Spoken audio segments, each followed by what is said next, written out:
Selamat pagi Bapak dan Ibu, semoga dalam keadaan sehat dan tetap semangat beraktivitas. Terima kasih telah bergabung dalam Data Context Series edisi di Trust. Perkenalkan, saya Erina Raisah dari Marketing Communication Datacom yang akan memandu sesi hari ini. Nah, hari ini kita akan membahas topik yang cukup relate dengan kondisi keamanan IT saat ini, yaitu WAF, investasi keamanan aplikasi web di tengah eskalasi ancaman cyber. Nah, saat ini hampir semua orang, eh, organisasi mengandalkan website dan aplikasi untuk menjalankan bisnisnya. Bukan lagi sekadar sarana informasi, tapi juga menjadi aset bisnis yang mendukung operasional, transaksi, hingga pengalaman pelanggan. Nah, tapi pertanyaannya adalah apakah website tersebut benar-benar aman?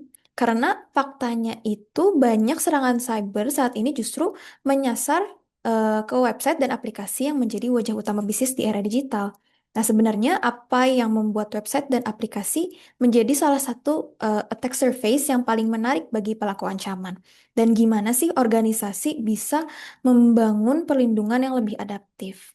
Nah, untuk membahas hal tersebut, sudah hadir bersama kita pagi ini Mas Paulus Miki Reza Gumilang, selaku di Trust MSSP Product Manager yang akan berbagi insight menarik mengenai ancaman keamanan aplikasi web.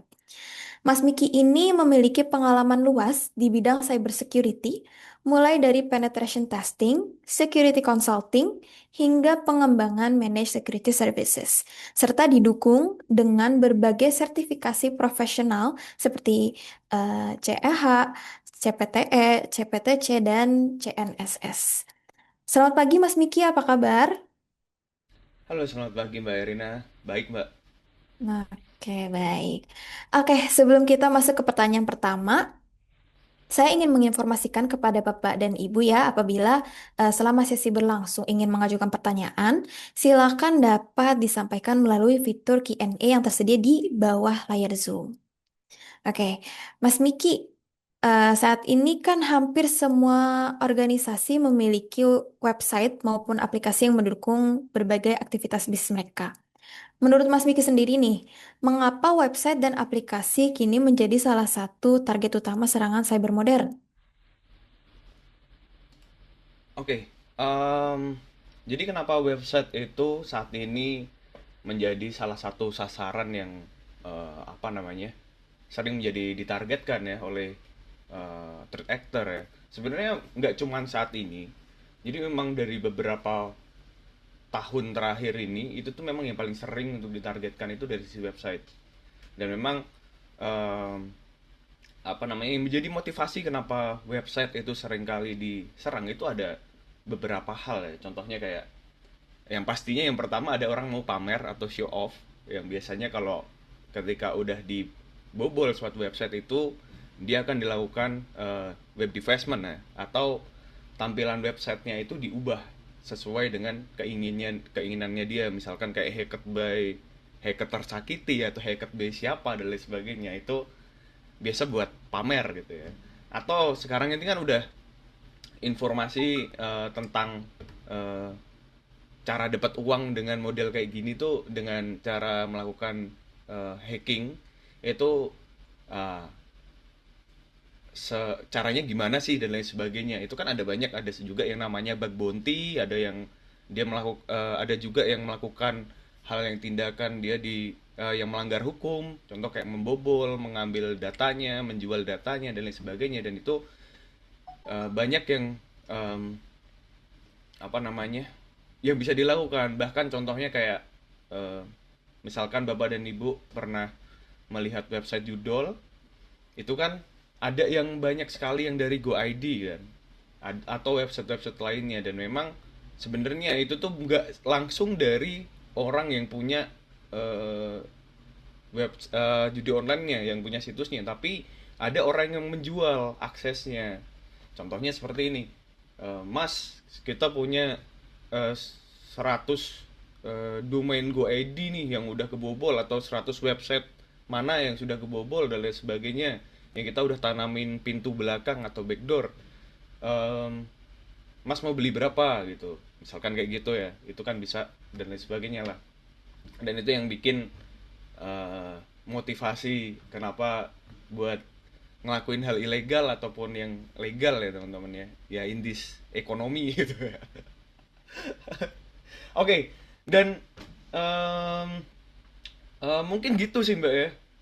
Secara ini ya, dan memang secara apa ya, website itu kan memang dia selalu terbuka di secara publik ya, dan orang ketika belajar em, hacking pun, ketika belajar teknik buat ngelakuin attack atau eksploitasi, itu biasanya memang awalnya itu langsung dari website. Makanya sepertinya memang belum tergantikan posisi website ini untuk menjadi target utama ya gitu. Dan memang banyak sekali dia menyimpan aset yang bernilai tinggi lah, kayak ya mungkin kalau zaman-zaman dulu yang dicari pasti kartu kredit ya, atau kredit card dan lain sebagainya, data-data seperti itu. Permukaan serangan yang luas, betul luas dan lebih sederhana ketimbang em, daripada yang lainnya. Kalau menurut saya pribadi ya, lebih mudah untuk melakukan attacking dari sisi web application daripada dari sisi server atau mobile applicationnya. Mudah diserang massal dan otomatis. Itu bot dan tools, apalagi sekarang kita ada di beberapa tahun ke belakang ini kan AI semakin eh, banyak ya, semakin banyak, semakin mudah diakses. Ada yang bisa dipakai gratisan, ada yang berbayar, ada yang sangat sangat apa namanya, sangat sangat kemampuannya sangat sangat hebat juga AI-nya dan lain sebagainya. Mungkin gitu sih Mbak Erina. Oke, berarti mungkin bisa dibilang semakin luas layanan digital yang dibuka ke publik itu, semakin luas juga ya area yang bisa menjadi target serangan. Betul. Oke, nah kalau gitu melihat tren saat ini nih Mas, ancaman seperti apa yang paling banyak menyasar website maupun aplikasi bisnis? Oke, kalau ancaman yang paling banyak menyasar aplikasi web, saya kira ancamannya itu belum terlalu banyak berubah dari beberapa tahun sebelumnya. Tentu saja yang pasti ada injection, cross-site scripting, kemudian ada credential stuffing, brute force, DDoS, bad kemudian ada web defacement. Itu masih common lah, masih kayak yang sering terjadi gitu ya. Injection, SQL injection, impactnya adalah ketika misalkan website bapak ibu nih, contohnya ada kolom searchnya, kemudian bapak ibu coba masukin tanda petik di situ kemudian enter. Nah kalau muncul error database atau error yang lainnya, itu kemungkinan bisa untuk dilakukan eksploitasi gitu. Kemudian ada cross-site scripting, itu hampir mirip, dia memasukkan kode yang malicious, yang mana kode ini kalau bapak ibu mau coba-coba di websitenya sendiri, itu ada banyak di internet. Coba aja ketik payload XSS gitu ya, atau cross-site scripting gitu. Nah brute force ini eh, biasanya dilakukan untuk melakukan eskalasi ya, untuk masuk ke dalam eh, akses websitenya, atau misalkan masuk ke dalam adminnya dan lain sebagainya gitu ya. Dan ini jarang, cuman kalau misalkan aplikasi bapak dan ibu, websitenya bapak dan ibu itu tidak ada limiting di situ, tidak ada kayak batas apa namanya, request per, misalkan per menit ya, bapak dan ibu tidak memberikan batasan kayak, oh ya udah ini website saya seperti ini, bisnis logiknya seperti ini, berarti kalau ada yang mau nyoba-nyoba login itu maksimal ya dalam 1 menit itu kurang dari 3 gitu, atau kurang dari sama dengan 3, atau kurang dari sama dengan 4 atau berapa dan sebagainya.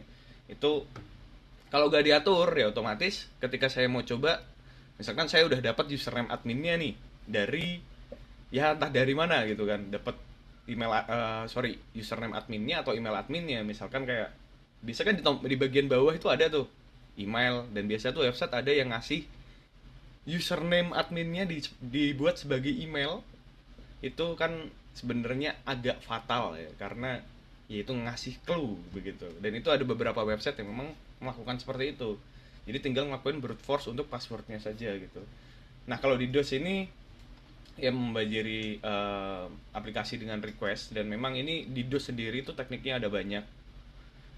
Dan kalau untuk sekarang sih udah jarang ya orang melakukan teknik DDoS ya, maksudnya kayak ngapain juga begitu, karena apa? Karena nggak ada untungnya kecuali memang menyasarnya itu ke eh, bisnisnya dari saingannya. Dan ini yang agak unik nih sekarang Bapak dan Ibu, di DOS ini tuh banyak dicari oleh,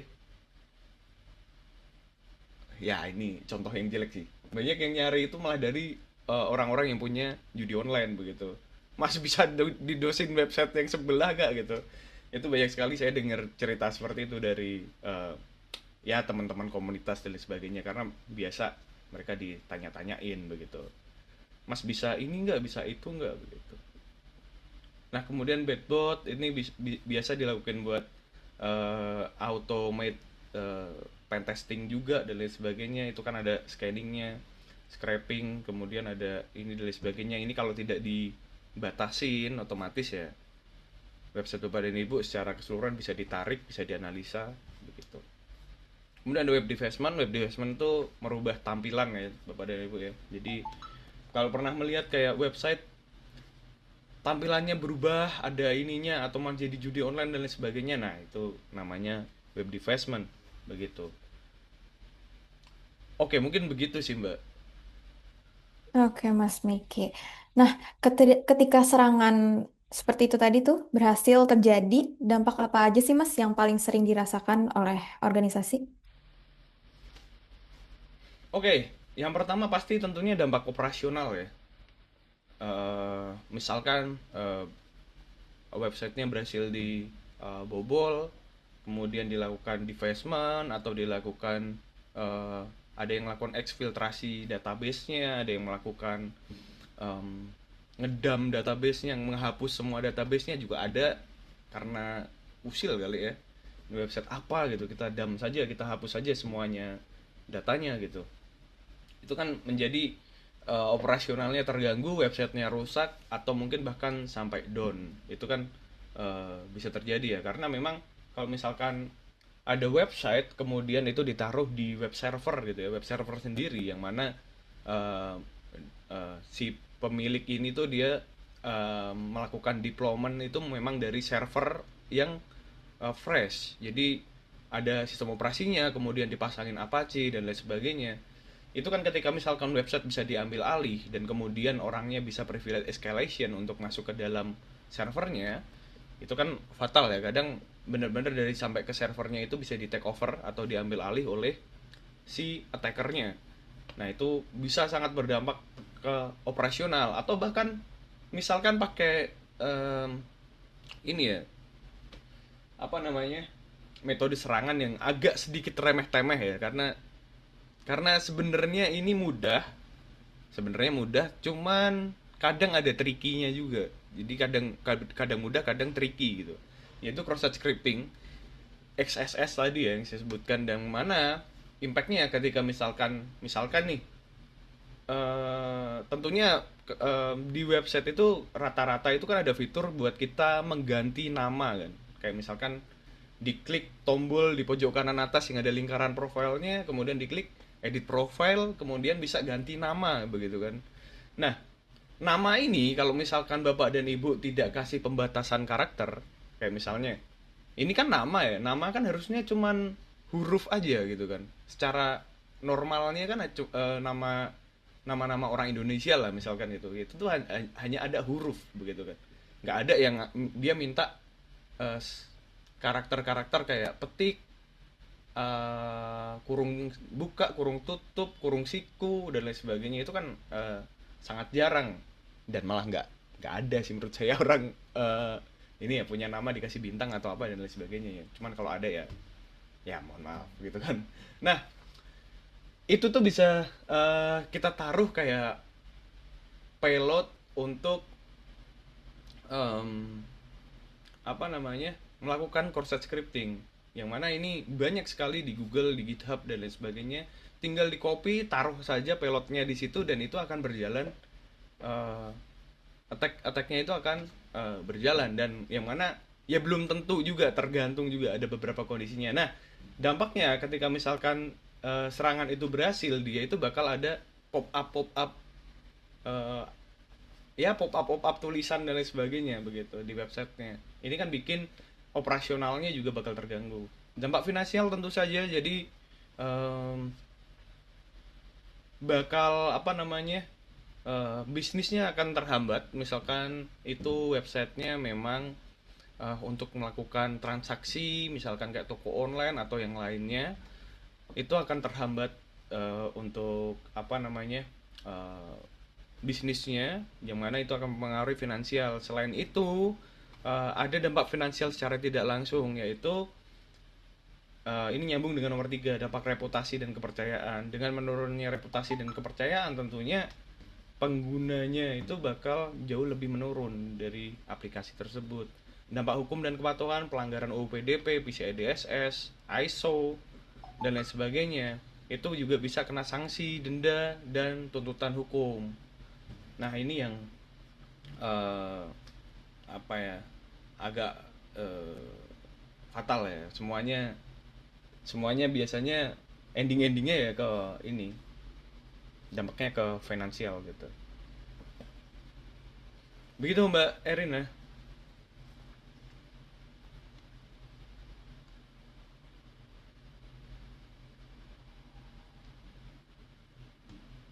Erina, Mbak. Oke, iya Mas. Oke, jadi satu insiden cyber aja mungkin bisa menimbulkan efek berantai yang cukup besar bagi organisasi ya Mas Niki. Nah, ngomong-ngomong soal pencegahan nih Mas, website itu kan eh, sering banget menjadi salah satu aset digital yang paling terekspos ke internet dan rentan juga ya menjadi sasaran serangan. Nah, mungkin banyak organisasi nih yang mikir website kami masih bisa diakses. Kami juga udah punya firewall dan endpoint security. Nah, apakah kondisi tersebut otomatis berarti aplikasi mereka udah aman? Oke, baik Mbak. Jadi sudah ada firewall dan endpoint gitu ya. Apakah website saya otomatis aman? Jawabannya itu belum tentu Mbak, karena situs yang masih bisa diakses bukan jaminan aplikasinya aman, dan firewall jaringan itu melindungi lapisan yang berbeda begitu ya. Jadi em, begini,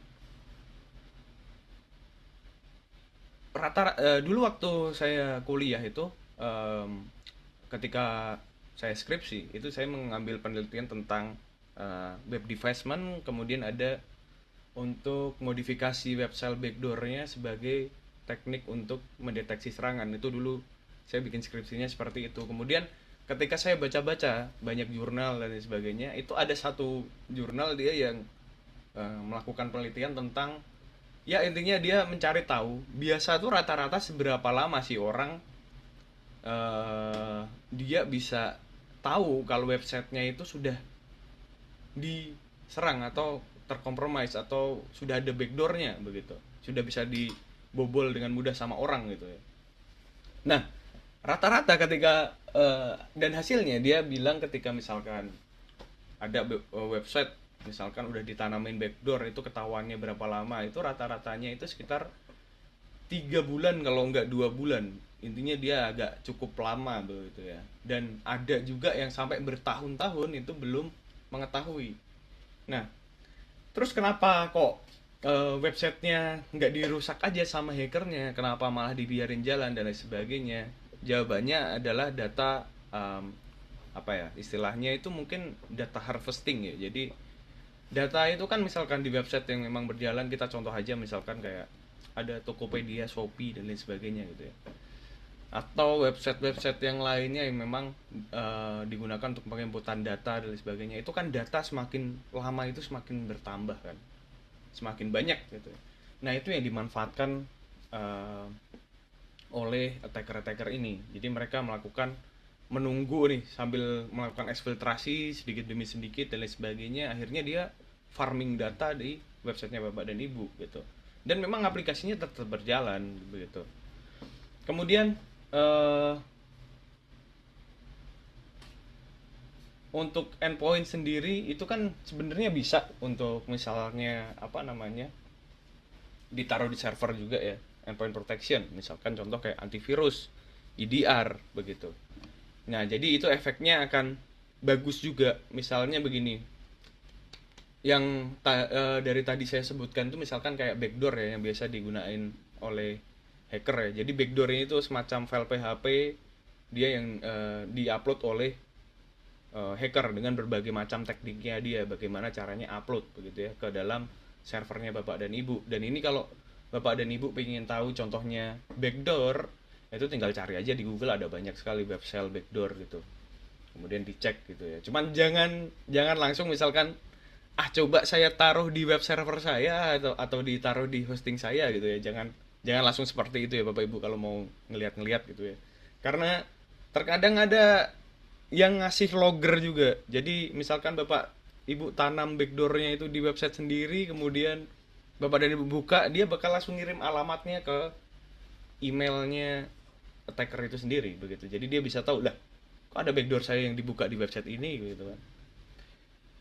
Nah, kemudian em, kalau firewall itu kan memang dia proteksinya dari sisi layar 7 ya, Bapak dan Ibu ya.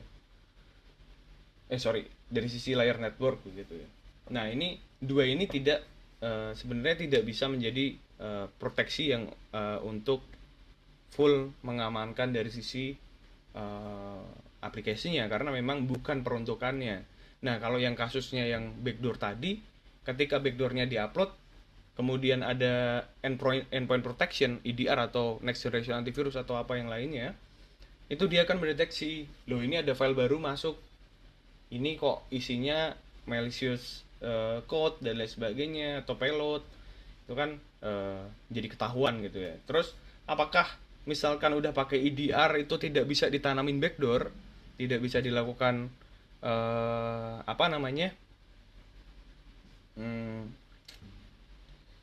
eksploitasi terhadap websitenya? Nah, tentu saja itu tidak menjamin, balik lagi, karena banyak sekali teknik untuk melakukan apa ya namanya ya, obfuscate ataupun yang lainnya yang bisa menyamarkan suatu file itu biar tidak terdeteksi oleh EDR atau yang lain sebagainya. Cuman kalau pakai EDR sih harusnya udah aman begitu karena dia bisa mendeteksi berdasarkan behavior juga begitu. Nah, em, mungkin begitu Mbak Irina.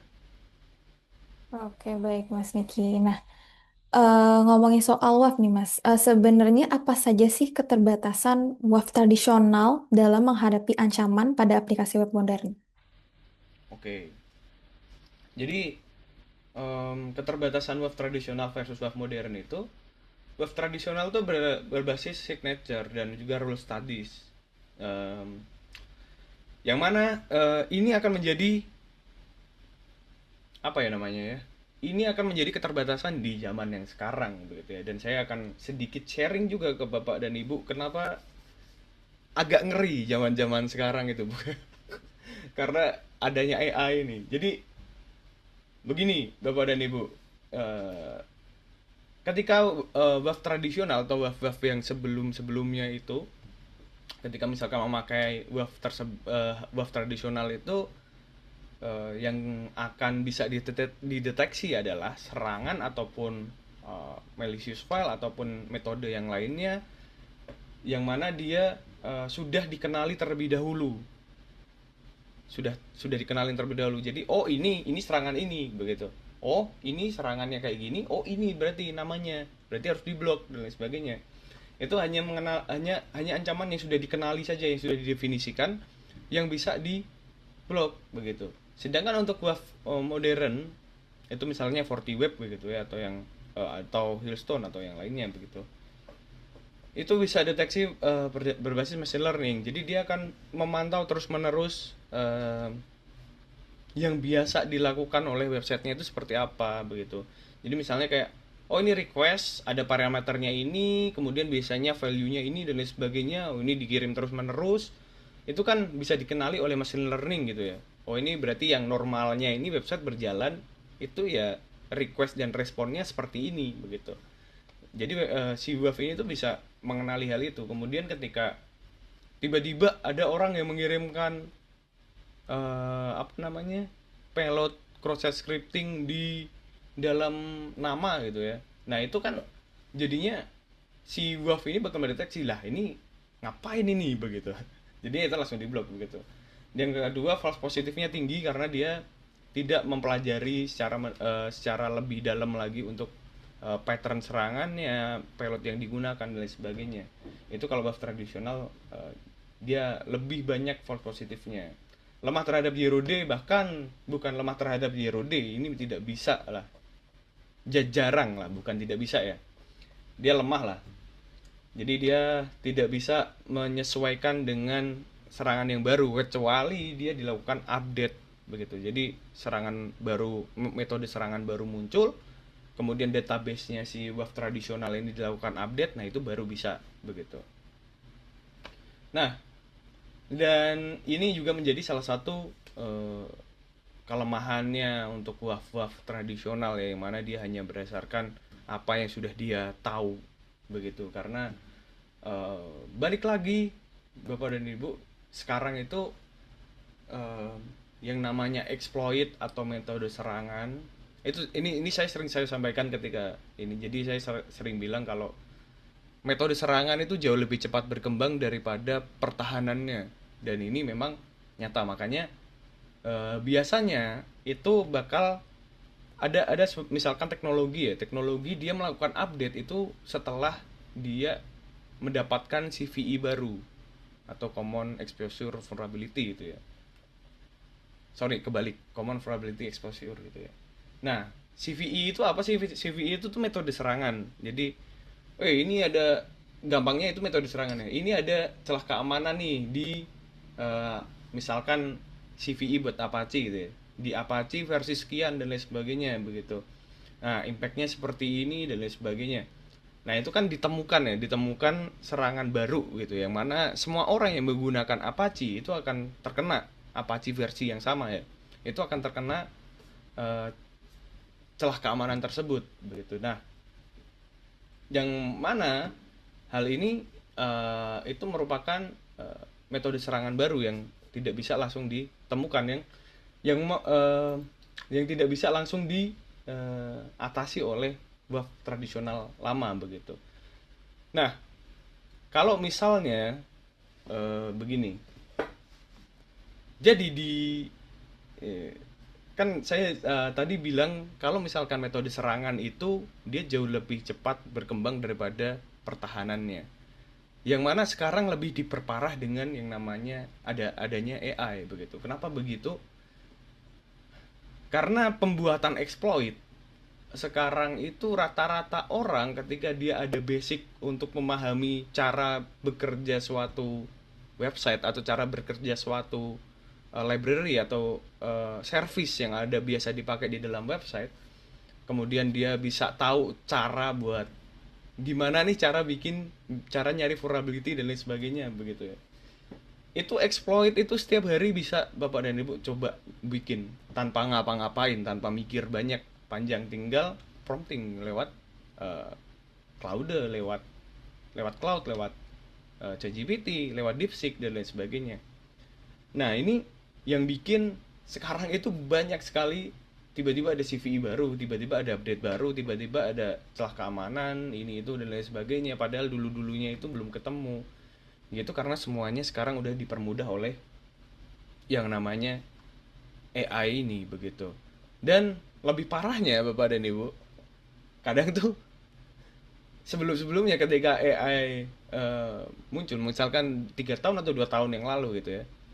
Nah, saya tuh kadang tuh ini kan berfantasi gitu ya, kayak berpikiran kayak, weh ini kalau AI-nya pinter, terus dia bisa dapat akses ke dalam eh, suatu jaringan network, atau dia dapat alamat aplikasi orang atau yang lainnya, itu bakal bahaya kalau dia bisa melakukan pentest sendiri, eksploitasi sendiri, bikin script exploit sendiri dan lain sebagainya. Bisa berjalan sendiri.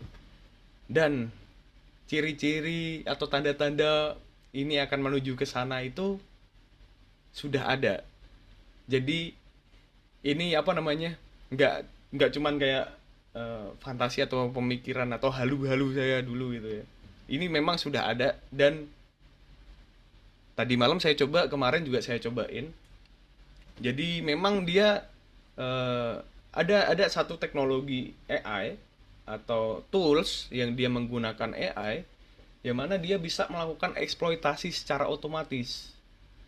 Cuman dia memakan resource yang sangat banyak sekali. Jadi kalau misalkan Bapak dan Ibu pakai ChatGPT atau Claude itu akan sering kali dia bakal kena limit begitu ya. Bahkan belum separuhnya berjalan script ini, tools ini, tapi udah terkena limit. Nah, apa impactnya dari tools ini yang menggunakan AI ini? Jadi otomatis ini kan eksploitasi yang otomatis ya, pentest yang otomatis dan mendalam ya. Justru ini dalam banget. Dan dia bakal ngelakuin tes secara menyeluruh di dalam website, membuat exploit sendiri dan lain sebagainya. Bahkan website-website yang sebelumnya tidak ditemukan celah keamanannya untuk ketika melakukan pentesting dan lain sebagainya, ini akan langsung eh, bisa tiba-tiba misalkan kayak, bahkan caranya cukup sederhana kayak eh, ini ada domain, ini ada kredensialnya, tolong cari vulnerability menyeluruh dan lakukan eksploitasi sekalian termasuk eh, bisnis logiknya juga tolong dites begitu. Enter. Kemudian ditungguin misalkan 8 jam, 6 jam atau 5 jam tergantung aplikasinya. Sebesar apa atau sekompleks apa. Kemudian ketika ditinggal tidur, kemudian bangun tidur udah ada hasilnya begitu kan. Udah langsung oh ini celah keamanannya, cara buat ngebobolnya seperti ini, impactnya apa, remediasinya seperti apa. Itu tuh ada sekarang tools seperti itu. Makanya ah apa ya? Makanya sekarang kayak berpikiran kayak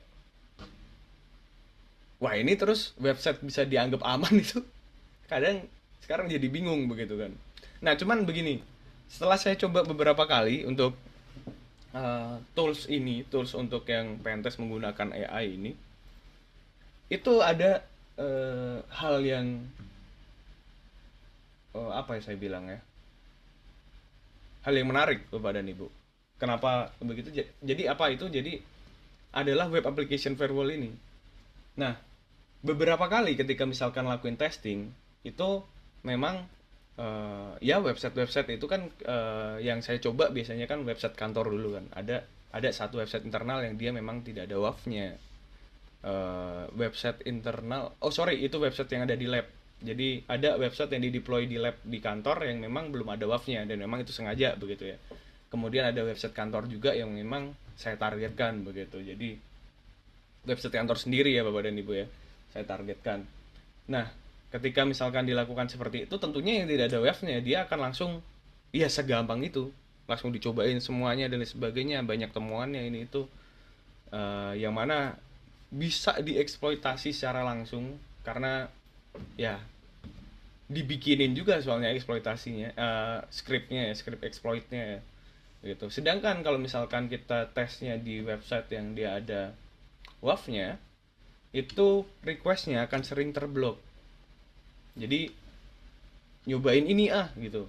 AI-nya atau toolsnya misalkan dia bisa ngomong nyobain ini gitu. Dicobain tek tek tek tek lah keblok. Ya udah ditungguin dulu sebentar. Cobain ini keblok, ini keblok keblok keblok keblok keblok akhirnya yang terjadi adalah si toolsnya ini menganggap bahwa websitenya ini tidak bisa dieksploitasi terus di skip begitu. Nah ini yang harus menjadi perhatian Bapak dan Ibu karena daripada ya misalkan sekarang ini kan banyak orang yang mencari bounty kan, bug bounty ya, contoh kayak ya kalau orang yang bener-bener bug bounty ketika misalkan ngelaporin hasil, Mas Pak atau Mbak ini saya menemukan celah keamanan di websitenya Bapak atau Ibu, eh, celah keamanannya seperti ini, kalau mau tahu lebih detail silahkan hubungin saya dan apakah ini ada eh, apa namanya ya, ada program bug bounty, jadi ada orang yang mencari keuntungan seperti itu begitu ya. Nah kalau misalnya nanti misalnya memang AI ini menjadi gampang diakses dan sebagainya, karena kita tahu sendiri bahwa teknologi itu biasanya ketika baru itu memang susah dapatnya begitu ya, kita mau pengen dapat itu tuh susah. Nah tapi nanti beberapa tahun kemudian ini teknologi itu banyak, semua orang udah pakai gitu. Contohnya ya handphone begitu ya. Handphone itu kan dulu ya nggak semua orang punya begitu ya. Nah, ini sama juga dengan AI. Jadi memang AI ini tuh sebenarnya memang ada lokal AI yang bisa di deploy sendiri. Cuman resource yang dibutuhkan itu dia sangat banyak gitu ya, sangat besar lah begitu. Nah, cuman kita tidak tahu nih nantinya bakal seperti apa ya. Seperti apa ya Bapak dan Ibu ya. Apakah RAM, VGA, kemudian ada prosesor dan lain sebagainya itu jauh lebih murah atau bagaimana begitu ya. Nah, tapi yang namanya tools atau teknologi dia yang digunakan untuk melakukan pentest otomatis dengan menggunakan AI itu sudah ada. Sudah ada dan banyak orang yang menggunakan begitu. Nah, itu yang fatal untuk sekarang ya, karena ya kita mau kabur kemana begitu kalau misalkan punya website teman tidak diperhatikan untuk keamanannya ya sudah begitu. Ditunggu saja ya ini bukan menakut-nakutin ya, tinggal kita lihat saja nanti apakah memang akan selalu aman dan memang kita pengennya seperti itu atau tiba-tiba websitenya tampilannya berubah atau ada sesuatu hal yang terjadi kita tidak nggak bisa apa ya mempredik hal itu ya, karena ya balik lagi website atau aplikasi-aplikasi ini adalah taman bermainnya hacker-hacker orang yang dia lagi belajar begitu ya atau memang lagi nyari duit itu juga ada, cuman memang seringnya di target ini adalah dari sisi websitenya begitu begitu Mbak Erina. Oke, menarik. Jadi jelas ya Mas Miki bahwa pendekatan keamanan aplikasi web juga perlu terus berkembang gitu agar mampu mengikuti pola ancaman yang semakin kompleks. Nah, mungkin sekarang bisa dijelasin nih Mas Miki, sebenarnya apa sih WAF itu dan kenapa solusi ini semakin banyak digunakan untuk melindungi aplikasi web modern? Oke Mbak, jadi WAF itu kan sebenarnya dia itu lapisan keamanan tambahan ya Mbak ya. Jadi memang kenapa saya bilang tambahan? Karena website itu aplikasi website itu seharusnya dia itu dibuat dengan menerapkan yang namanya secure coding. Jadi begini, website yang memang Bapak dan Ibu sudah pede ya. Misalkan Bapak dan Ibu punya aplikasi, terus saya udah deploy aplikasi ini, Bapak dan Ibu merasa kalau saya sudah mendeploy aplikasi ini dengan aman, dengan secure coding, tidak mungkin ada celah keamanannya. Bahkan website ini atau mungkin website ini cuma website statik gitu dan lain sebagainya atau yang lainnya begitu ya. Nah, jadi apakah web application itu eh, dia itu apa namanya aplikasi yang nice to have atau must have begitu ya. Dulu beberapa kali kalau misalkan beberapa tahun yang lalu itu saya pasti bilang kalau misalnya entah lagi presentasi atau lagi ditanyain orang website WAF itu tuh harus ada nggak sih mas, kalau dulu saya jawabnya pasti gini, WAF itu sebenarnya teknologi yang eh, apa ya teknologi tambahan pelengkap begitu. Kenapa saya bilang begitu? Karena website itu kalau misalkan sudah dibikin eh, dengan menerapkan secure coding dan memang secara implementasinya secure coding ini diimplementasikan secara maksimal, website itu nggak mungkin ada celah keamanannya. Jadi sudah aman dari mulai dibikin sudah aman, tidak perlu dilakukan apa-apa lagi. Begitu. Nah, cuman apakah eh, misal apakah ini menjadi apa namanya eh, bisa pede zaman sekarang itu ketika misalkan kita nggak usah pakai WAF dan lain sebagainya begitu ya. Jadi karena kalau misalkan zaman dulu itu ya udah kalau misalkan udah secure coding itu ya udah aman begitu kan, nggak perlu ini itu dan lain sebagainya ya gitu. Cuman ketika saya tanya ke teman saya yang memang dia dulunya pentester juga cuman sekarang menjadi programmer, itu dia menjawab aduh sekarang udah nggak bisa bro gitu, kita buat apa namanya, hanya fokus di eh, secure coding aja gitu. Lah kenapa begitu gitu kan saya tanya begitu ya, karena memang em, apa namanya, terkadang kalau misalkan kita membuat website itu pasti di belakangnya itu ada service yang berjalan, ada library, ada ini dan lain sebagainya, yang mana itu juga eh, terkadang bisa menjadi target sasaran oleh hacker. Misalnya gini, websitenya menggunakan apa ya, WordPress versi sekian atau apa versi sekian atau ini plugin ini itu atau apalah gitu kan, yang versinya ada gitu ya.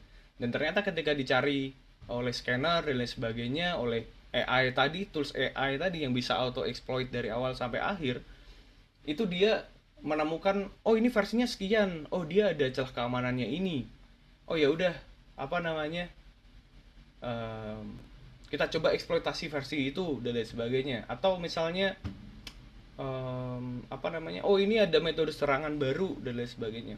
Nah, kalau dulu misalkan udah secure coding ya udah nggak perlu khawatir dan lain sebagainya. Cuman kalau sekarang karena adanya tools AI, ada pembuat bikinnya exploit ini jadi lebih gampang kalau bapak dan ibu tahu triknya ya. Misalkan kan terkadang kalau misalkan kita minta di AI buatin exploit buat ini dong, buatin exploit buat ini, dia bakal langsung menolak begitu kan.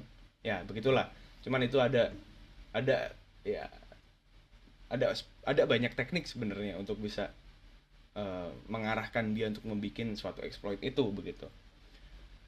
Nah, dan ada tools yang auto exploit tadi, jadinya agak susah ya kalau kita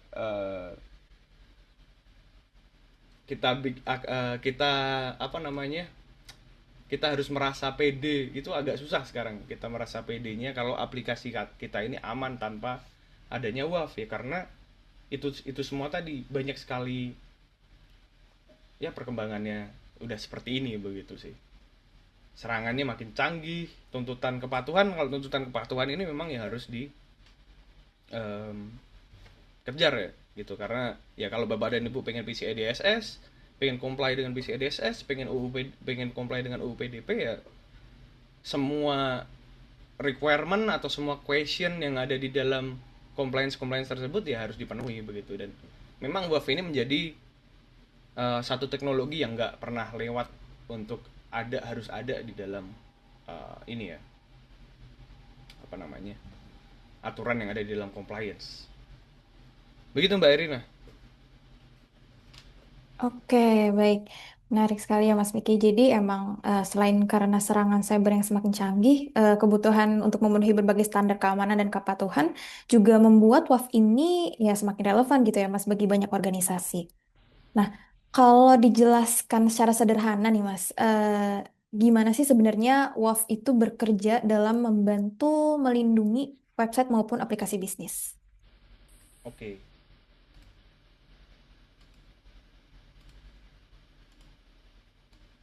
jadi sebenarnya cara kerjanya tuh cukup sederhana Bapak dan Ibu. Ini kan di tengah itu kan ada kotak WAF yang besar itu ya. Jadi itu ada, ini tuh dia sebagai, kalau misalkan kita bayangkan itu sebagai pintu lah, pintu misalkan masuk apa namanya, pintu masuk sebuah kantor, sebuah gedung gitu ya, yang mana dijaga oleh satpam gitu. Nah satpam ini tuh sebagai wafnya gitu, dan memang keluar masuknya itu lewat satu pintu ini aja begitu. Jadi orang misalkan pengguna, baik dia em, orang yang apa namanya, baik, orang yang normal, orang yang tidak jahat, sorry, orang yang normal. Nah, dia masuk ke dalam gedung itu, masuk ke dalam aplikasi web ini, anggap aja gedung ya aplikasinya gitu. Dia itu bakal ya udah lewat aja diteruskan gitu. Sedangkan untuk orang yang jahat itu dicek dulu sama satpamnya, ini orang bawa apa, terus dia mau ngapain, dia mau request apa, itu dicek dulu oleh satpamnya. Itu kalau misalkan dia ternyata orang jahat ya pasti akan di stop begitu ya, atau diblokir begitu. Cara kerjanya kurang lebih itu seperti itu.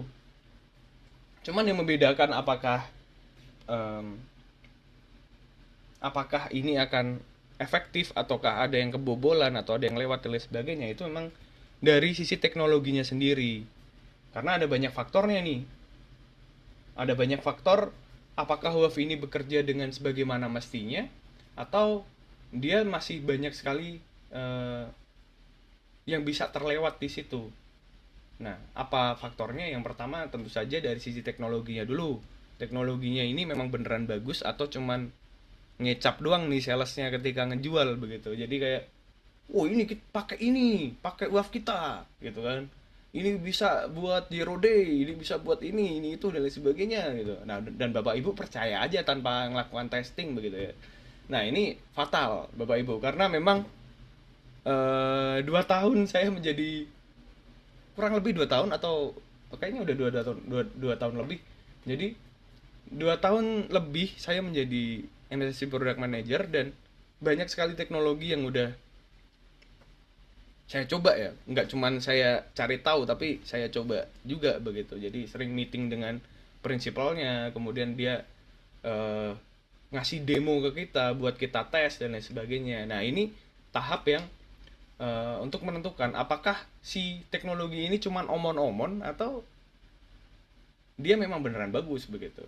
Nah, dan rata-rata itu banyak kan omon-omon begitu Bapak Ibu. Dan ya fatal lah gitu kalau dipakai begitu ya. Nah, selain itu juga yang pertama tadi dari sisi teknologi, yang kedua itu dari sisi konfigurasi atau orang yang memasang teknologi ini begitu. Karena yang namanya teknologi WAF itu sampai saat ini tuh masih perlu yang namanya ya implementasi, kemudian dipasang, diaktifin ini itu dan lain sebagainya, tambahin custom rule kalau memang perlu untuk websitenya. Nah, dan WAF ini secara implementasi dia tuh tidak sederhana firewall network ya. Kenapa begitu? Karena WAF ini ketika dipasang di dalam aplikasi berarti dia itu harus dibikin eh, seerat mungkin dengan aplikasinya. Jadi teknologinya dengan aplikasinya ini harus kayak menyatu gitu. Nggak longgar gini. Misalnya begini, apa ya? Misalnya Bapak dan Ibu cuman mengizinkan request untuk dikirimkan misalkan dalam login ya, percobaan login itu cuman boleh 5 kali dalam 1 menit begitu ya. Nah, ya udah di WAV-nya juga diatur seperti itu. Jadi dia semakin erat gitu. Jadi dia itu harus mengikuti websitenya, logik websitenya. Nggak boleh kayak kalau Bapak dan Ibu asal pasang WAV kemudian dibiarin aja, ya itu jatuhnya nggak maksimal begitu. Taman kalau misalkan Bapak Ibu tuning si WAV ini sesuai dengan kebutuhan aplikasi Bapak dan Ibu, sesuai dengan batasan-batasan yang ada di dalam aplikasinya Bapak dan Ibu. Oh ya, kayak gini nggak boleh, kayak gini nggak boleh, kayak gini nggak boleh. Maka WAV ini akan bekerja sangat efektif dan sangat kuat sekali nantinya begitu. Nah, oke, yang pertama itu secara implementasi tentunya biasanya yang paling sering itu reverse proxy ya. Jadi memang semua request dan respon itu harus melewati dari sisi WAF ini terlebih dahulu. Kemudian setiap request itu bakal dilakukan inspeksi. Kemudian eh, ketika misalkan dia request yang bersih atau yang tidak ada metode serangannya atau malicious payloadnya, ya udah diteruskan. Kalau misalnya ternyata ini ada hal yang berbahayanya, ya udah kita blok gitu. Kemudian ada adaptasinya juga, machine learning. Jadi dia akan terus menerus mempelajari websitenya ini seperti apa dan lain sebagainya. Nah, jadi ketika misalkan ada serangan masuk, ada yang tiba-tiba berubah dalam requestnya, itu dari sisi WAF-nya bisa langsung tahu begitu. Begitu Mbak Erina. Oke, jadi bisa dibilang WAF ini itu bertindak sebagai penjaga gerbang gitu lah ya Mas, yang Ya, memeriksa betul. setiap permintaan sebelum diteruskan ke aplikasi atau website tadi ya Mas Miki. Nah, kalau kita bicara lebih spesifik nih mengenai kemampuan WAF sendiri, ancaman seperti apa sih yang pada umumnya dapat dimitigasi oleh solusi ini? Oke Mbak, tentunya kalau misalkan kita berbicara WAF ya, karena ini eh, teknologi yang memang dia dikhususkan untuk WAF ya, sorry untuk web ya, karena ya namanya aja WAF gitu, web application firewall gitu ya. Yang tentunya pasti ada WAPS top 10, mulai dari WAPS top 10 itu dia adalah 10 kategori serangan yang teratas ya begitu, dan memang salah satunya itu ada injection. Injection tuh di dalamnya ada skill injection, cross scripting, ada sorry, dan injection command injection lainnya, kemudian ada yang lain, komen-komen lainnya begitulah. Nah, ini Warstoten ini memang menjadi salah satu minimal sebenarnya ketika kita melakukan testing ya begitu. Nah, ketika kita misalkan testing teknologi WAF baru yang memang ditawarkan ke kita, ke di trust ya atau ke datacom gitu ya, itu tentunya kita akan tes secara mendalam terlebih dahulu, dan salah satunya adalah melakukan percobaan untuk melakukan top 10 OWASP-nya, serangan top yang ada di dalam top 10 OWASP ini. Jadi kita serang secara menyeluruh dan lain sebagainya. Nah, apakah bisa tembus apa enggak, dan memang ini menjadi salah satu yang harus bisa semuanya ketika menggunakan WAF ya. Ketika ada teknologi WAF tuh ya udah semuanya itu harus bisa untuk top 10 WAFs gitu. Kemudian ada DDoS layer 7. DDoS itu kan ada banyak ya, ada DDoS yang dari layar network, ada yang layar application begitu. Nah, ini juga harus bisa gitu ya, karena bot entah itu dari DDoS atau ini kan ada DDoS, ada bot juga itu di sebelah kanannya. Itu terkadang bot yang terlalu masif juga bisa dianggap sebagai DDoS seperti itu. Dan memang ini menjadi hal yang sangat perlu sekarang ya, apalagi dengan cerita yang tadi saya ceritakan ke bapak dan ibu yang tentang um, alat ataupun tools yang memang digunakan untuk auto penetration testing begitu ya. Kemudian ada API abuse protection. Nah, ini misalkan ada API di aplikasi bapak ibu, kemudian ternyata orang bisa ngambil endpoint API-nya, kemudian uh, dia bisa manfaatin API-nya untuk hal yang tidak diinginkan atau yang lain sebagainya. Ini API juga uh, ini bukan sebagai minimal sih sebenarnya. Kalau API itu kalau misalkan di WAF itu sebagai opsional ya, cuman memang di teknologi yang kami bawa itu ada sekalian lah untuk yang API protection begitu. Anti web defacement ini juga ada. Nah, web defacement itu kan merubah tampilan website ya, dari yang sebelumnya kayak gini tiba-tiba jadi hacked by dan lain sebagainya gitu ya. Nah, caranya gimana WAF ini bisa tahu kalau website tampilannya diganti gitu ya. Jadi dia akan membandingkan dari sisi hash ya. Jadi dia akan membandingkan kayak ini apa namanya? Ini tampilan untuk website ini. Jadi web itu akan tahu, oh ini tampilannya, ini filenya untuk website ini gitu ya. Tiba-tiba di tengah malam Bapak dan Ibu tidak melakukan login ke dalam aplikasinya, tidak melakukan autentikasi otorisasi, tidak mencoba untuk merubah tampilan websitenya, ternyata websitenya tampilannya tiba-tiba berubah begitu. Nah, ini WAF juga akan bisa mendeteksi hal itu.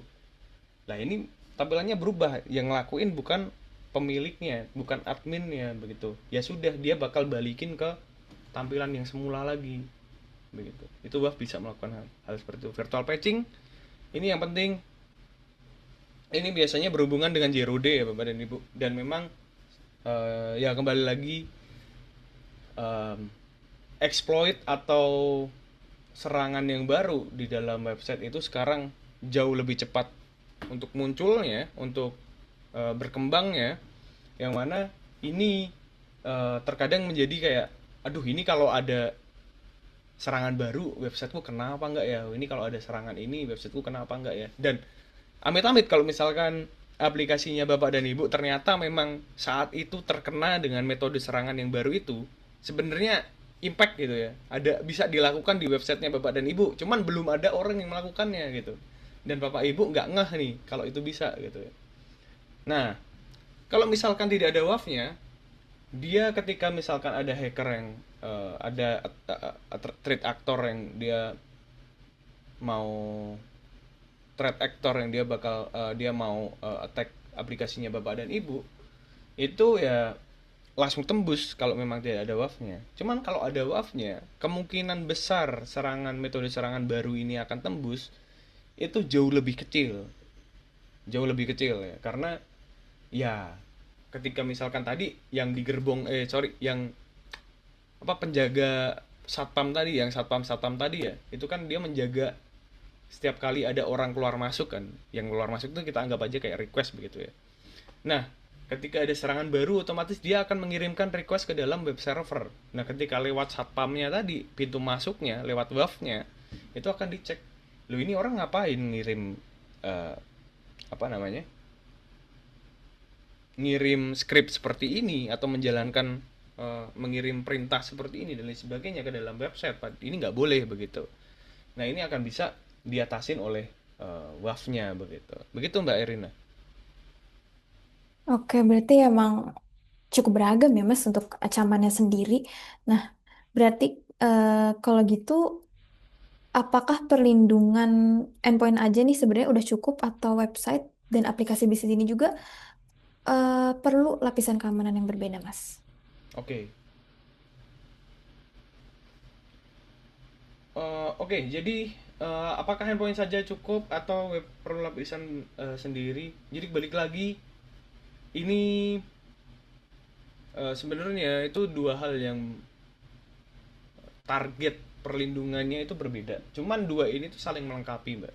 Jadi memang, nah ini sebagai proteksi yang lebih berlapis ya. Jadi misalkan Bapak itu punya server, ya udah taruh antivirus di situ atau endpoint protection di situ atau misalkan EDR ditaruh di situ.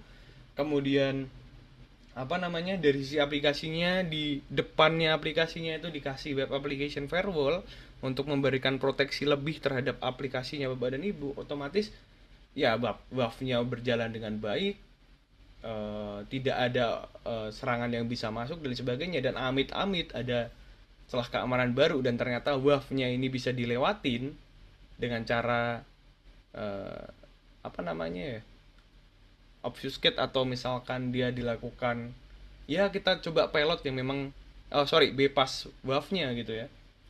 Nah itu ketika misalkan ada attacker yang dia mencoba untuk menanamkan backdoor atau file-file backdoor lainnya yang digunakan untuk mendapatkan akses ke dalam aplikasinya Bapak dan Ibu, atau dia mendapatkan akses ke dalam membuat koneksi dari web servernya Bapak dan Ibu keluar. Nah, itu kalau misalkan dia di-upload sama hackernya dan ada endpoint protection di dalam aplikasinya, di dalam servernya Bapak dan Ibu, itu akan langsung terdeteksi. Ini nggak boleh file ini ada di dalam server dan lain sebagainya. Jadi ini ya ini dua hal yang saling melengkapi sih Mbak, begitu. Oke, jadi emang endpoint security dan WAF ini memiliki peran yang berbeda ya, Mas, dan Betul. complete complete each other gitu, Mas ya. Nah, Ya. kalau ada peserta webinar yang saat ini nih sedang mempertimbangkan penggunaan WAF nih, Mas. Kapan sih sebenarnya perusahaan itu mulai membutuhkan solusi seperti ini dan apa aja yang biasanya perlu diperhatikan gitu sebelum mau implementasinya dilakukan? Oke, kapan mulai butuh buff itu? Tentu saja ketika memiliki website atau aplikasi yang terbuka ke publik, ini kita udah harus berpikir nih kayak, apakah saya butuh WAF? Apakah saya pede tanpa menggunakan WAF? Eh, terus ya itu salah satunya karena sekarang gini, Bapak dan Ibu, kalau misalnya kita tidak menggunakan WAF, tentunya akan ada rasa kayak was-was lah gitu. Cuman kalau ada WAF-nya kan agak lebih santai gitu ya. Dan misalkan Bapak dan Ibu, misalkan websitenya itu ternyata dia apa namanya ya, dia hanya static page saja, tidak ada from inputnya, tidak menggunakan uh, benar-benar pure Bapak dan Ibu bikin sendiri gitulah. Ya kalau misalkan Bapak dan Ibu pede ya itu silahkan begitu, karena memang kalau misalkan websitenya statik dan dia tidak memakai third party apapun, itu harusnya sih aman begitu ya, karena ya tidak ada halaman inputnya, tidak ada ini itu dan lain sebagainya, apa yang bisa diserang begitu ya. Cuman kalau misalkan Bapak dan Ibu aplikasinya itu terlalu sudah ada loginnya, ada searchnya, ada ini itu dan lain sebagainya, banyak fiturnya ini itu. Nah itu kemungkinan untuk bisa terkenanya itu jauh lebih besar begitu. Contohnya kayak ERP itu kalau sekali tembus itu udah ya mengerikan begitu ya. Atau aplikasi-aplikasi yang ada transaksi di dalamnya atau aplikasi-aplikasi yang banyak penggunanya dan lain sebagainya itu sangat wajib menggunakan WAV. Dan terus kadang ada yang berpikiran seperti ini, Mas ngapain saya pakai WAV yang ini gitu, harganya segini, ada itu Cloudflare gitu kan, kenapa nggak pakai Cloudflare saja gitu kan, harganya murah begitu kan. Nah sebenarnya Cloudflare sendiri pun itu ada keterbatasan ya Bapak dan Ibu, dan dia eh, tidak bisa mengcover untuk aplikasi yang secara bisnis logic dan bisnis prosesnya itu masif begitu. Kalau anggapan saya begitu. Karena terkadang begini, beberapa kali misalkan saya apa namanya memiliki website, entah website sendiri, website eh, orang yang membeli di saya atau yang lainnya begitu ya. Itu kalau misalkan saya mau memilih suatu WAV yang dipakai di dalam suatu website itu saya tentukan dulu ini websitenya ini segede apa begitu. Apakah ini perlu website yang sebesar itu ataukah tidak, ataukah dia cuman perlu, dia cukup pakai Cloudflare aja gitu ya, atau dia cukup pakai ini aja, teknologi ini aja gitu. Dan memang secara sizing itu kita harus sesuaikan begitu, karena biar tidak terlalu apa ya boros lah begitu. Dan itu sangat bisa dilakukan, apalagi kalau misalkan di Trust itu ada berbagai macam teknologi, mulai dari yang dia biasa digunakan untuk aplikasi yang tingkat yang eh, apa ya penggunanya banyak, fiturnya banyak, itu ada yang memang secara harga dia nantinya ya ini kemungkinan di bulan depan itu akan launching ya, ada WAV-nya yang punyanya di Trust itu lebih murah daripada Cloudflare gitu. Itu ada juga.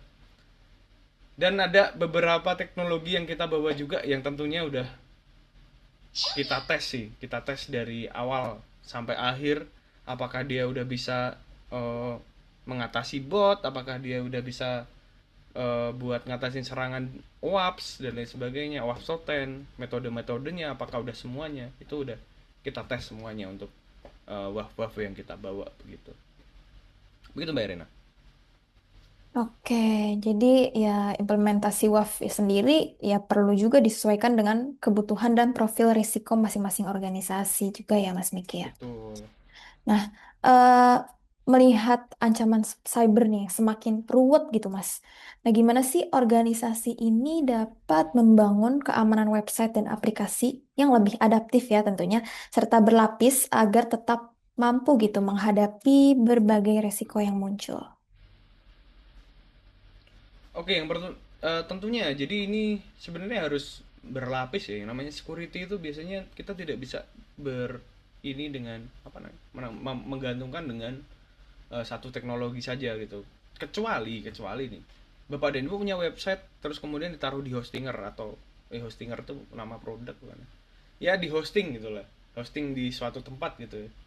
Ya, entah dari mana hostingnya gitu, jadi punya website taruh saja ke sini udah jalan begitu kan.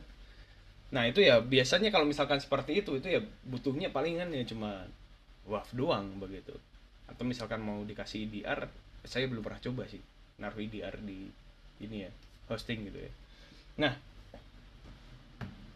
terus kemudian eh jadi ini kalau misalkan pakai hosting hosting paling ya cuman butuh WAF begitu. Cuman kalau bapak dan ibu punya server sendiri nih, kayak misalnya ada racknya dan lain sebagainya, atau punya cloudnya dan lain sebagainya, itu kan memang perlu untuk memperhatikan sisi dari eh, apa namanya eh, attack vector lainnya begitu ya. Atau jalan untuk serangan yang lainnya itu harus diperhatikan juga dari sisi network, dari sisi endpoint dan lain sebagainya. Kita tidak bisa cuma mengandalkan web saja, karena ya kadang orang kadang suatu website, web server atau yang lainnya itu bisa kebobol juga, dia nggak hanya lewat dari sisi websitenya tapi bisa juga dari sisi yang lainnya begitu. Nah Selain itu juga yang penting adalah, yang sangat penting juga itu Bapak dan Ibu itu harus menerapkan yang namanya secure coding ya.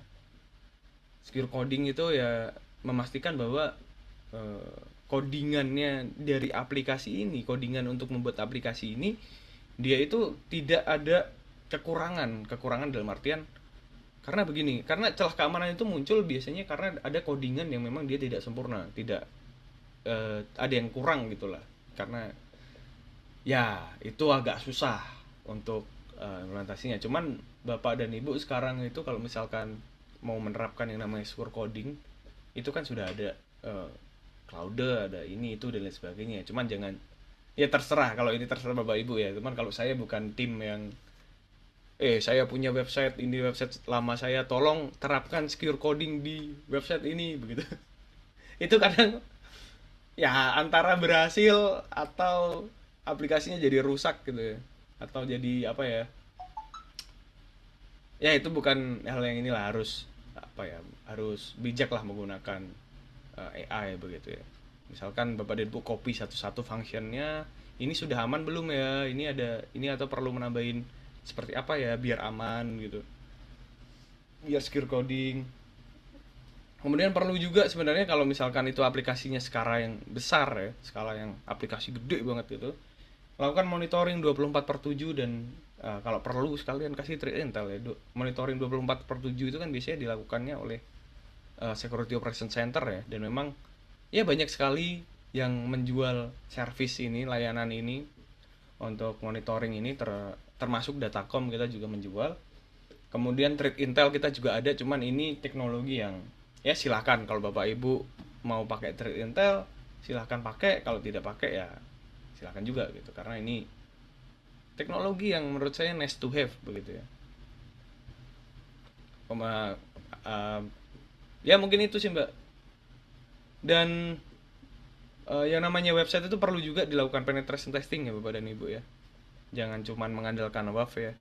Dan misalkan udah melakukan penetration testing kayak pengujian keamanan, ditemukan misalkan 3 celah keamanan, nah itu ya Bapak dan Ibu perbaiki untuk eh, aplikasinya dari sisi codingannya.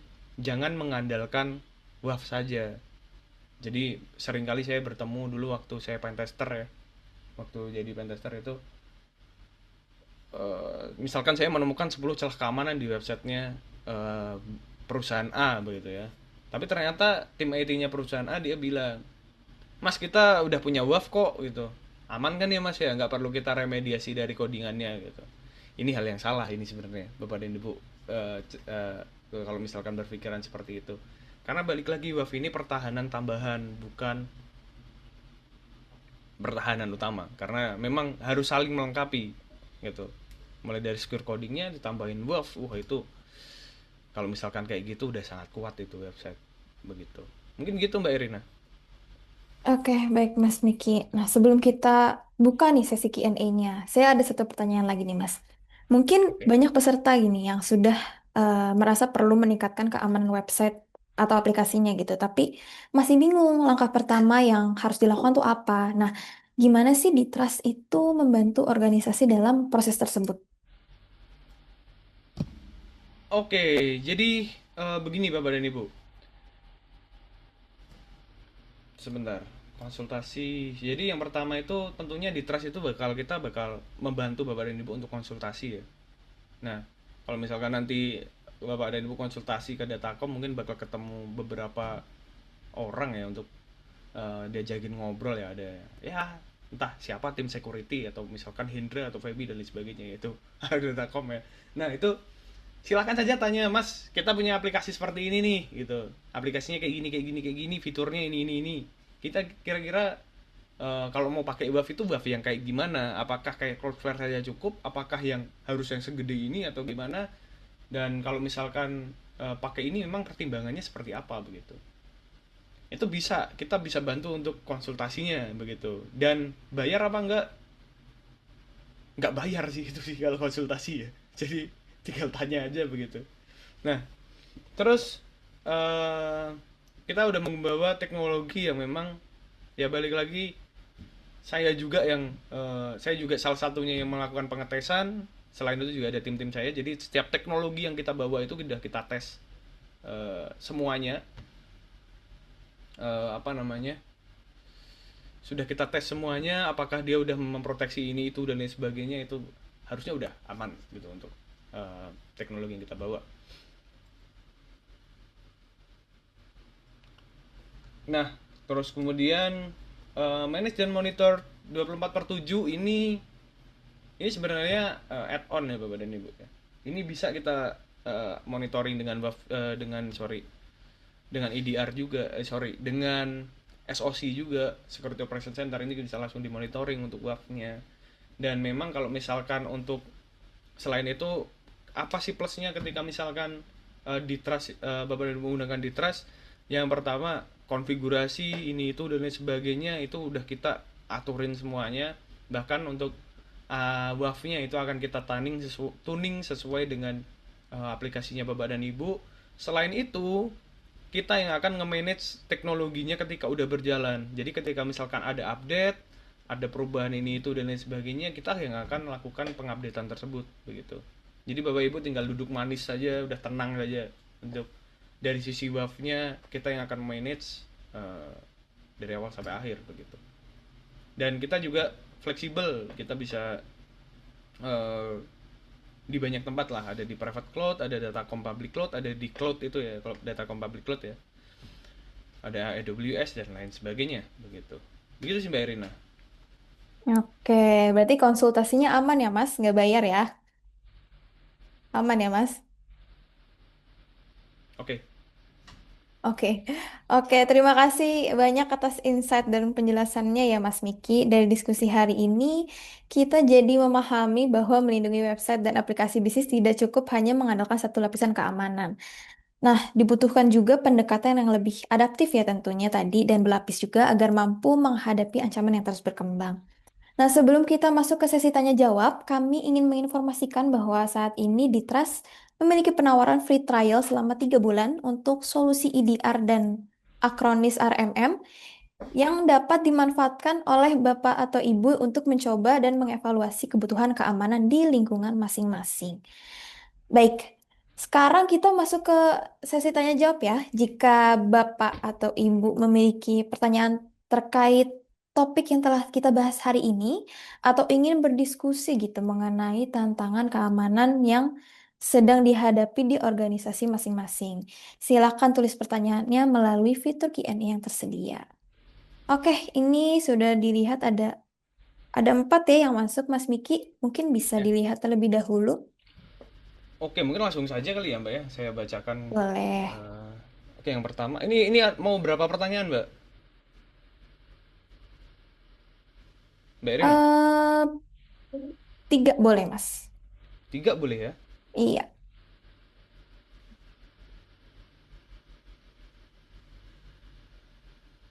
Mungkin saya bacakan semuanya aja kali. Apakah organisasi di Indonesia sudah cukup aware soal keamanan aplikasi web? Eh, saya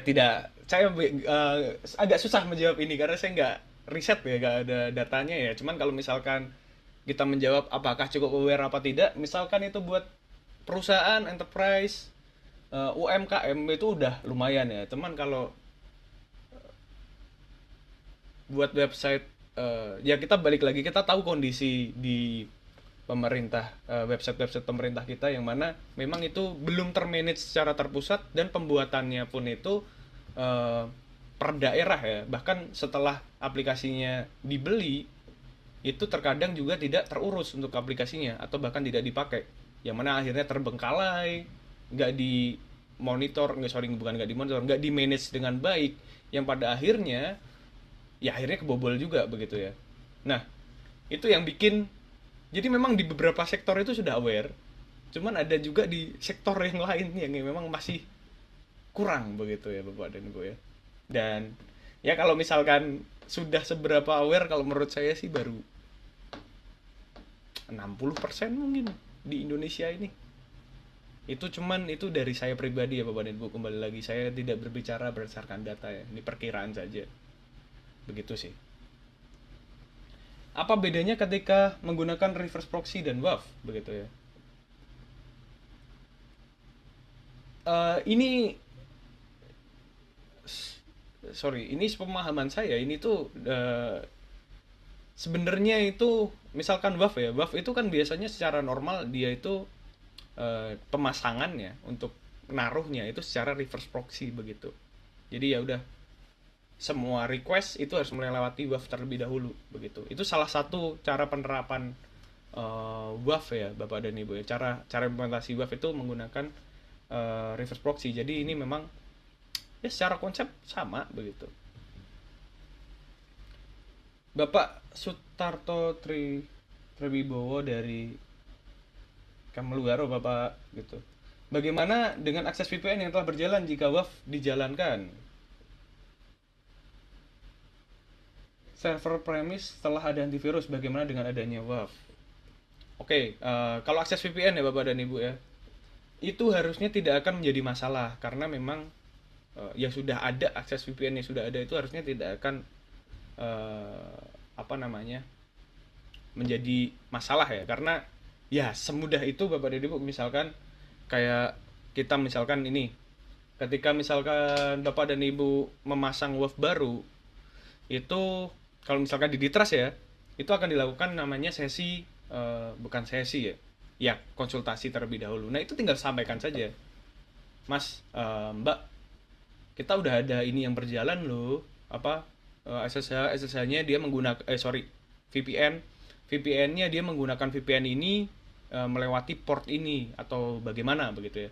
Bapak Ibu tinggal jelaskan saja. Bahkan ketika misalkan Bapak Ibu ternyata nanti membeli WAV sendiri, kemudian nge-manage sendiri, memasang sendiri, ya silahkan misalkan Bapak dan Ibu bingung apa namanya untuk ini jelaskan saja kayak yang saya bilang tadi. Saya punya eh, aplikasi yang mana aplikasinya ini ada di sini. Kemudian saya pengen memasang WAV ini. Cuman saya takut ketika saya pasang WAV, VPN saya menjadi tidak berjalan. VPN saya ini mereknya ini atau produknya namanya ini dan dia berjalan di mana itu, di port mana dan lain sebagainya. Jelasin aja ke Claude, ChatGPT atau yang lainnya. Itu pasti diarahin seperti itu.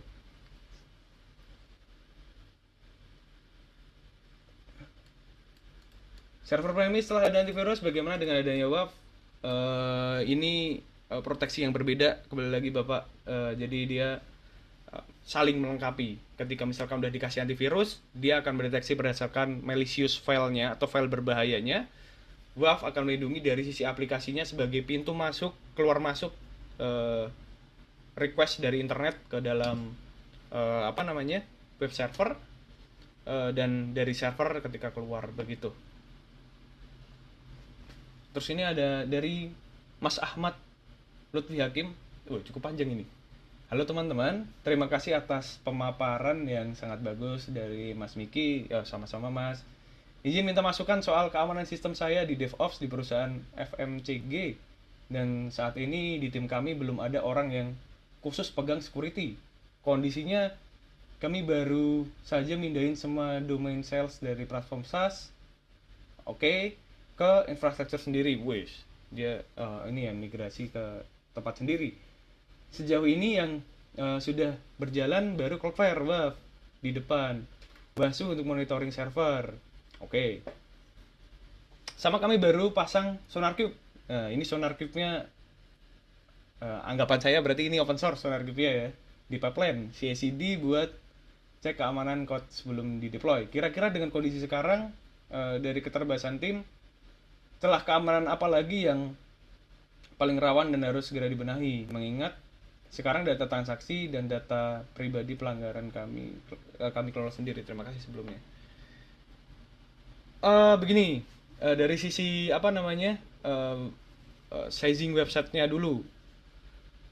Ini menggunakan Cloudflare. Cloudflare itu banyak orang yang pakai Cloudflare dan memang ini salah satu WAV low end ya. Low end itu yang ya yang terjangkau harganya begitulah.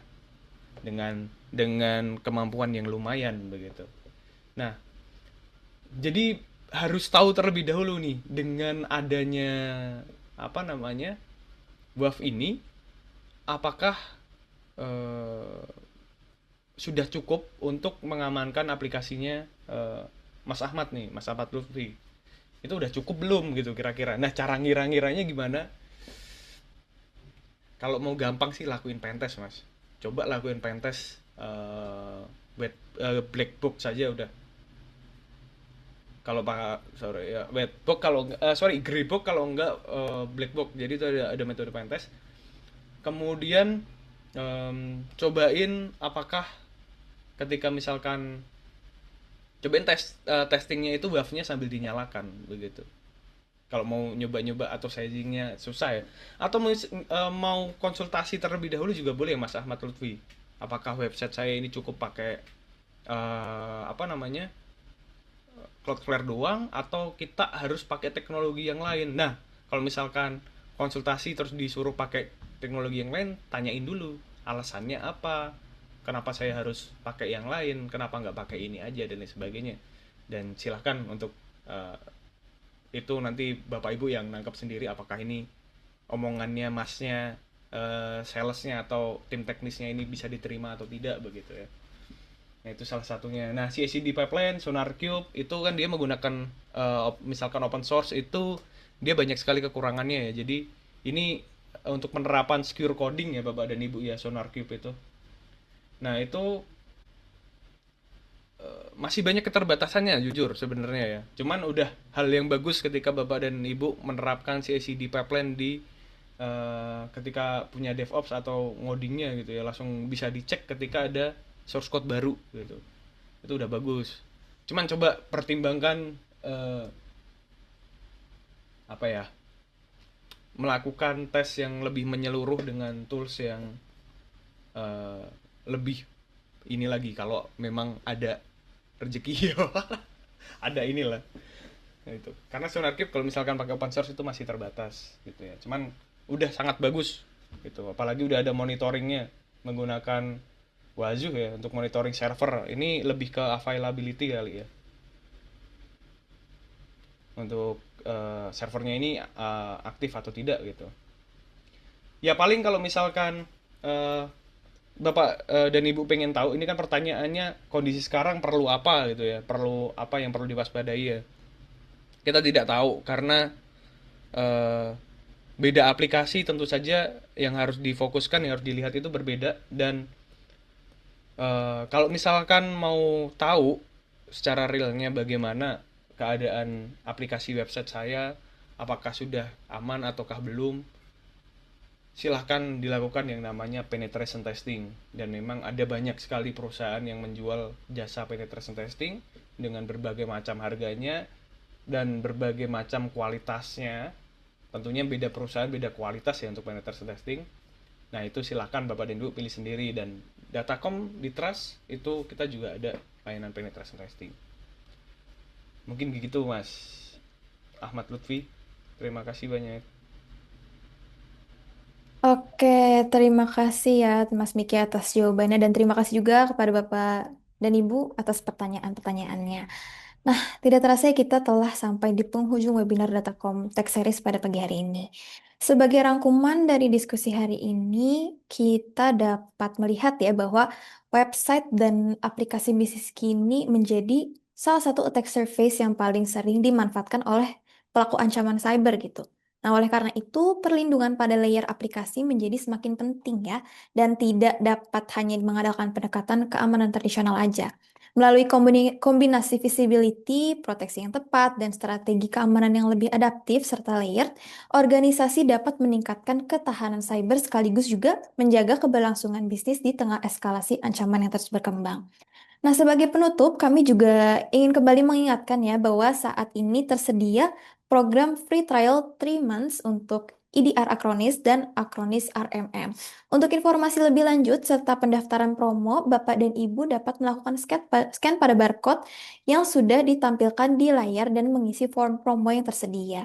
Selain itu, bagi Bapak dan Ibu yang ingin mendapatkan e-sertifikat kehadiran, kami mohon kesediaannya ya juga untuk mengisi form feedback melalui barcode yang sama. Feedback dari Bapak dan Ibu tentu sangat berarti bagi kami untuk terus meningkatkan kualitas sesi ke depannya. Semoga sesi hari ini dapat memberikan insight yang bermanfaat dan menjadi langkah awal bagi perusahaan Bapak dan Ibu dalam membangun perlindungan aplikasi yang lebih optimal. Terima kasih atas partisipasinya dalam Datacom Tech Series edisi di Trust. Saya Erina Raisah pamit undur diri. Sampai jumpa di Datacom Tech Series berikutnya.